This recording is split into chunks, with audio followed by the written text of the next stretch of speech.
और मिलकर ही पूरी तरीके से नियम कायदे तय होते हैं। कोई भी व्यक्ति जब किसी को महंत का पद मिलता है, महामंडलेश्वर का पद मिलता है या कोई भी उपाधि मिलती है तो उसको बहुत सारे त्याग करने होते हैं। अगर जीते जी पिंडदान हो रहा है तो भौतिक जीवन का भी त्याग करना होता प्रियंका, है। यहाँ तो अब सवाल ये है कि एक तरफ लक्ष्मी नारायण त्रिपाठी को महामंडलेश्वर पद से हटा रहे हैं ऋषि अजय, लेकिन उनको ही नहीं स्वीकारा जा रहा है। रितु, जरा मुझे बताइए, आपने बातचीत की है लक्ष्मी नारायण त्रिपाठी से, लेकिन वो तो साफ तौर पे कह रही हैं कि भाई किस तरह से जो ऋषि अजय दास है वो कार्रवाई कर सकते हैं, क्योंकि उनको तो खुद ही निकाला गया है।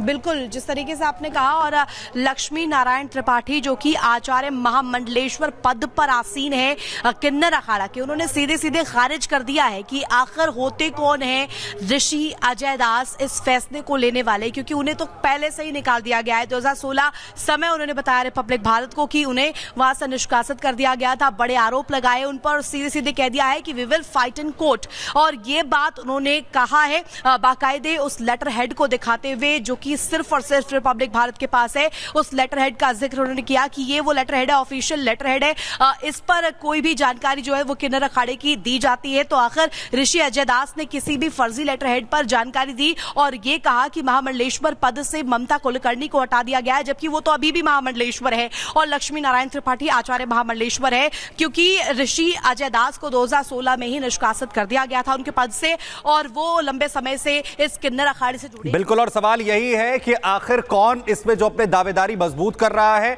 और जो साफ तौर पर क्या किन्नर अखाड़े पर ऋषि अजय दास का दावा है या फिर यहां पर लक्ष्मी नारायण त्रिपाठी का। बहुत शुक्रिया रितु हमारे साथ यहां पर जुड़ने के लिए। लेकिन महाकुंभ के अंदर जिन चेहरों का सबसे ज्यादा जिक्र हुआ है उसमें एक चेहरा हर्षा रिछारिया का भी था और एक बार फिर से वो चर्चा में आ गई हैं और यह कहा जा रहा है कि अब वो महामंडलेश्वर बनने जा रही हैं। जरा देखिए।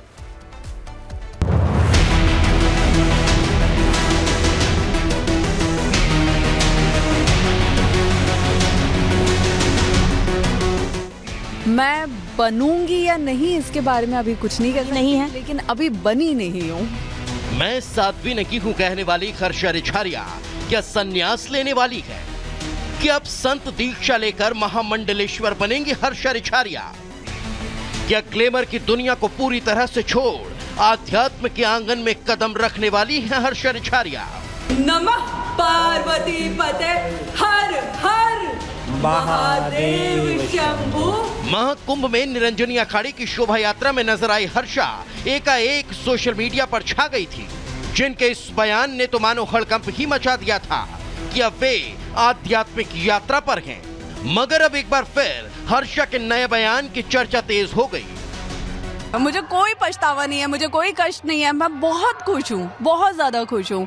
और जब मैं ऐसे लोगों से मिलती हूँ जो अध्यात्म से जुड़े हुए हैं, जिनके चरणों में रह के बैठ के मैं बात कर सकती हूँ, चीज़ों को समझ सकती हूँ, चीज़ों को और गहराई से जान सकती हूँ, क्योंकि मैं कहीं ना कहीं इस महाकुंभ में इस उद्देश्य से आई थी कि मैं धर्म को जानूंगी, धर्म की गहराई जानूंगी, मैं महाकुंभ को जानूंगी, मैं जो हमारी सनातन संस्कृति है मैं उसको जानूंगी।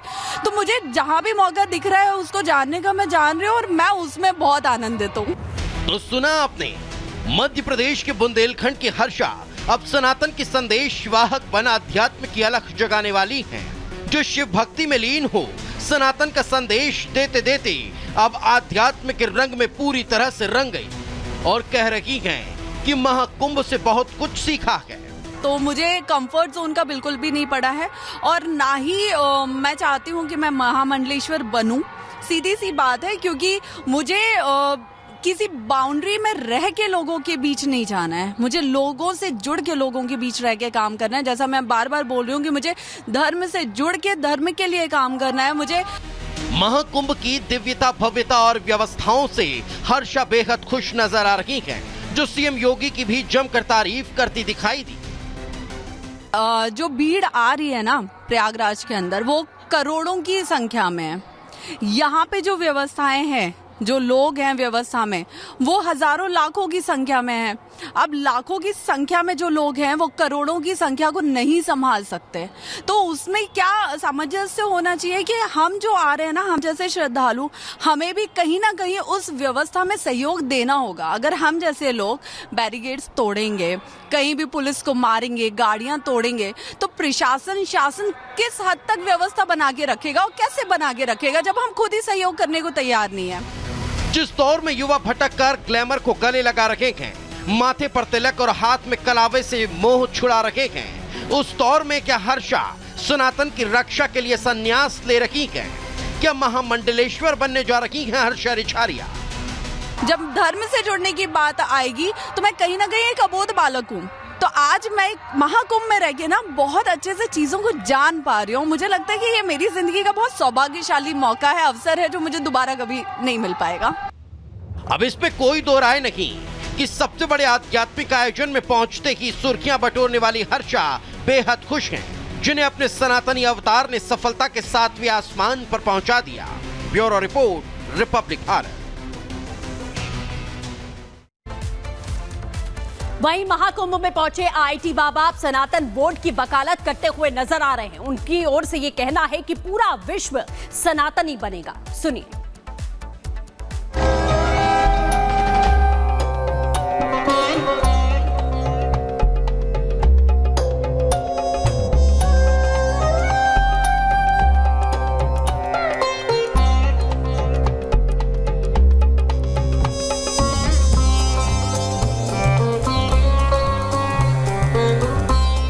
संगम नगरी पर 144 साल बाद लगे महाकुंभ से हिंदू एकता के नए युग का आरंभ हो गया।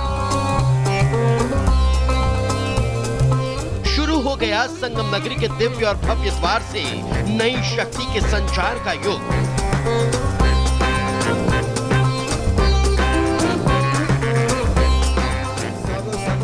जब गंगा जमुना की रेती पर हिंदू एकीकरण का सबसे बड़ा मंथन हुआ तो आध्यात्म का अमृत निकलने लगा।